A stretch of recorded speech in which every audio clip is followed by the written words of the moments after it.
Еще раз говорю, здесь очень важно, то есть постановка целостных задач, да, и вы опять же вспомните, что или вот как в случае с Берией, или как в случае войны, почему говорят, что русские во время кризисов коммуницируют лучше, чем в мирное время. Потому что во время кризиса они понимают, что сейчас мы или все вместе погибнем, или не выпустим танк, самолет, не решим задачу, и будем наказаны. Или произойдут еще какие-то серьезные выводы, и мы понимаем, что мы все одинаково пострадаем, и никто по отдельности не может отчитаться, что я свою вещь сделал, а на остальных мне наплевать. И в этот момент, находясь в единой управленческой ситуации, они начинают друг другу говорить: слушай, давай перестанем ссориться, плевать, что там нет чертежа, давай мне скажи, как ты можешь это решить, а я бы решил так, и очень быстро они находят общий результат.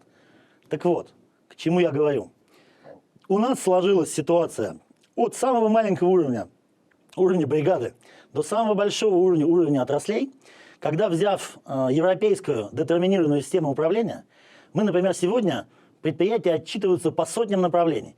Я, как член совета директоров какого-нибудь предприятия и так далее, смотрю, что они должны отчитаться по бухучету, по всем стандартам, по социальной ответственности, по АКЗОТу. Теперь им какие-то новые варианты предлагают, что еще по переподготовке кадров, по участию в какой-нибудь национальной технологической инициативе.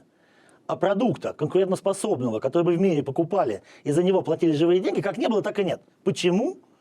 Мы поставили очень много детерминированных направлений, по которым надо отчитываться, но в целом результат не достигается. И мы его в результате не достигаем, но никого не наказываем, потому что по отчетности у нас есть 100 направлений, в которых все хорошо отчитались. И в принципе, вы, наверное, видели, что практически в большинстве министерств, во многих учреждениях, структурах, я бы сказал так, к власти пришли люди, которые блестяще отчитываются и генерируют невероятное количество документов. Да? То есть мы, восприняв такую культуру, по всем этим показателям научились отчитываться, это никак не влияет на результат. Когда меня Сергей спрашивает, а как же должно было быть, я говорю, должен быть показатель целостный. Например, самолет взлетел или не взлетел. Да, то есть представьте, что вместо взлетевшего самолета вам предлагают огромное количество документации о том, как разработаны отдельные части, кто был прав, кто был виноват, какие проведены формы, как переподготовлены люди. Да? Вы говорите, нет, меня интересует, самолет взлетел или не взлетел. Да? Поэтому, например, когда мы говорили, например, о изменении управления госкорпорациями, поскольку большинство из них это большие холдинги, например, в Ростехе около 600 компаний, да, мы говорим, вот нужно начинать целостную систему управления с таких крупных холдингов. Почему? Потому что у отдельных компаний внутри холдинга должна быть большая вариативность, какую позицию занять. Да, потому что мы не можем требовать целостности поведения от маленьких подчиненных предприятий внутри какого-то гиганта.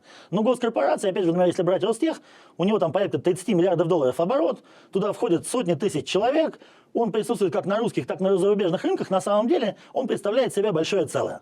И дальше мы сказали, а что если президент такого огромного холдинга отчитывался, его деятельность оценивалась не более чем по 5 параметрам, да? Целостным параметрам. Говорит, хорошо, какие это могли быть параметры? Да, мы говорим, параметр номер 1.